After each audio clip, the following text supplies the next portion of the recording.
ಕೊನೆಯ ಮಾತು ಅವರದು ಸಮಾಜ ಸೇವೆ. ಆ ಪುಣ್ಯ ಎಲ್ಲ ಅವರ ಆತ್ಮಕ್ಕೆ, ಅವರ ಮಕ್ಕಳಿಗೆ. ನಾನು ಒಂದು ಕಡೆ ಬರೆದೆ, ಅದೇನೆಂದರೆ ನಾವು ಯಾರ್ಯಾರು ಸತ್ತ ಮೇಲೆ ಯಾರ್ಯಾರಿಗೆ ಎಷ್ಟೆಷ್ಟು ಪಾಲು, ಸುಂದರವಾಗಿ ಬರೆದಿದ್ದೇನೆ. ಚಪ್ಪಾಳಿಗೆ ರೆಡಿಯಾಗಿರಿ.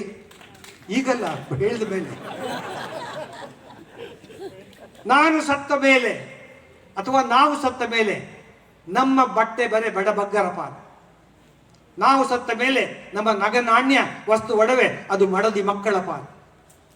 ನನ್ನ ಅಸ್ಥಿ ಅಗ್ನಿಪಾಲು, ನನ್ನ ಬೂದಿ ಗಂಗೆ ಪಾಲು, ಮಗ ಹಾಕಿದ ಪಿಂಡ ಕಾಗೆಗಳ ಪಾಲು, ಭಾರಿ ದಕ್ಷಿಣೆ ಪುರೋಹಿತರ ಪಾಲು, ಭೂರಿ ಭೋಜನ ಬಂಧು ಮಿತ್ರರ ಪಾಲು.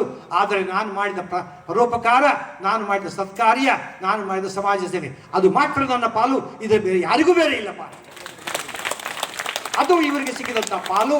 ಆ ಎಲ್ಲ ಪಾಲು ಅವರಿಗೆ ಬಂದಿದೆ ಅಂತ ಅದ್ಭುತವಾದ ಕೆಲಸವನ್ನು ಮಾಡ್ತಾರೆ ಅಂತ ಹೇಳ್ತಾ, ಬಂಧುಗಳೇ, ಕೊನೆ ಮಾತು ಆಗಲಿಂದ ಹೇಳ್ತಾ ಇದ್ದಾರೆ. ಕೊನೆ ಮಾತು ಪರವಾಗಿಲ್ಲ, ನೀವು ನಗ್ನಗ್ತಾ ಹೇಳ್ತಾ ಇದ್ದೀರಿ. ಒಳ್ಳೆ ಭಾಷಣಗಾರನ ಕಂಟ್ರೋಲ್ ಮಾಡೋ ಸಭಿಕರು ಇವರಲ್ಲ ಅಲ್ವೇನಮ್ಮ? ಕೇಳಿಸ್ತೇನೆ.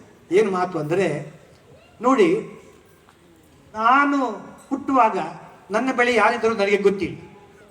ನಾನು ಸಾಯುವಾಗ ನನ್ನ ಬಳಿ ಯಾರಿರ್ತಾರೋ ಅದು ನನಗೆ ಗೊತ್ತಿಲ್ಲ. ನಾನು ಜೀವದಲ್ಲಿ ಇದ್ದಾಗ ನನ್ನ ಹಿಂದೆ ಯಾರಿದ್ದಾರೆ, ಮುಂದೆ ಇದ್ದಾರೆ ಅವರು ಗೊತ್ತಿಲ್ಲ. ನನಗೆ ಗೊತ್ತಿರೋದು ನನ್ನ ಜೊತೆ ಯಾರಿದ್ದಾರೋ ಅನ್ನೋದು ಮಾತ್ರ ಗೊತ್ತು. ಅದೇ ರೀತಿಯಲ್ಲಿ ನೀವೆಲ್ಲ ಅವರ ಸಹೋದ್ಯೋಗಿಗಳಾಗಿ ಸಹಪಾಠಿಗಳಾಗಿದ್ದವರು, ನೀವೆಲ್ಲ ಅತ್ಯಂತ ವಿಶೇಷವಾದ ವ್ಯಕ್ತಿಗಳು ಅಂತ ಹೇಳುತ್ತಾ, ಬಂಧುಗಳೇ, ಈ ಜಗತ್ತಿಗೆ ಬರುವಾಗ ನಮ್ಮನ್ನು ಹೇರುವವರು ಯಾರೋ, ಜಗತ್ತಿಗೆ ಬಂದ ಮೇಲೆ ನಮ್ಮ ಜೊತೆ ಇರುವವರು ಯಾರೋ, ಜಗತ್ತನ್ನು ಬಿಟ್ಟು ಹೋಗುವಾಗ ನಮ್ಮನ್ನು ಹೊರುವವರು ಯಾರೋ, ಅವರು ಯಾರೇ ಇರಲಿ, ಒಮ್ಮೆ ಅರಳಿದ ಹೂ ಇನ್ನೊಮ್ಮೆ ಅರಳದು, ಒಮ್ಮೆ ಉರುಳಿದ ಮರ ಮರಳಿ ಏಳದು, ಒಮ್ಮೆ ತೆರಳಿದ ಜೀವ ತಿರುಗಿ ಬಾರದು ಎಂಬುದು ಶತಸಿದ್ಧವಾಗಿರುವಾಗ, ಸಾಧನೆ ಇಲ್ಲದೆ ಸತ್ತರೆ ಸಾವಿಗೆ ಅವಮಾನ, ಸಾಧನೆ ಇಲ್ಲದೆ ಬದುಕಿದರೆ ಬದುಕಿಗೆ ಅವಮಾನ ಅಂತ ಹೇಳೋದನ್ನು ತೋರಿಸಿಕೊಟ್ಟವರು ಸನ್ಮಾನ್ಯ ಗುರುರಾಜ್ ಹೆಬ್ಬಾರ್. ಅವರ ಆತ್ಮಕ್ಕೆ ಶಾಂತಿ ಸಿಗಲಿ.